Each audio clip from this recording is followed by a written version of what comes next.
Proses pengundian bagi PRN Sabah ke-17 di Sekolah Kebangsaan SK Kawang melibatkan kawasan Dewan Undangan Negeri Dun Kawang berjalan lancar meskipun hujan lebat pada awal pagi tadi.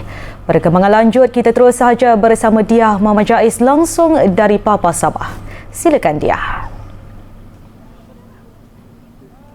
Ya Syahira, hujan telah pun berhenti dan ketika ini semakin ramai pengundi-pengundi yang berdaftar telah pun tiba di kawasan ataupun pusat pengundian SK Kawang ini bagi melaksanakan tanggungjawab mereka. Dan berdasarkan daripada statistik yang dikeluarkan oleh Suruhanjaya Pilihan Raya sebentar tadi, setakat 10 pagi pada hari ini seramai lebih 300,000 pengundi-pengundi berdaftar di Sabah telah pun melaksanakan tugas mereka merangkumi lebih kurang dalam 21.05% daripada 1.7 juta pengundi yang berdaftar. Dan apa yang saya boleh kongsikan keadaan di kawasan ini merupakan salah satu pusat pengundian yang dibuka untuk kawasan Dewan Undangan Negeri Kawang, yang mana sebenarnya ada sebanyak dalam 7 pusat pengundian dibuka untuk DUN ini, dan di sini melibatkan sebanyak 5 saluran, dan keseluruhan pengundi yang berdaftar untuk DUN Kawang ini adalah lebih kurang dalam 23,000 pengundi. Setakat ini disebabkan juga hujan telah berhenti, macam saya katakan tadi semakin ramai yang telah pun datang, dan meskipun begitu juga pasukan-pasukan petugas SPR ini dan juga petugas keselamatan telah pun bersiap sedia di sini lebih awal lagi untuk memastikan semuanya berjalan lancar.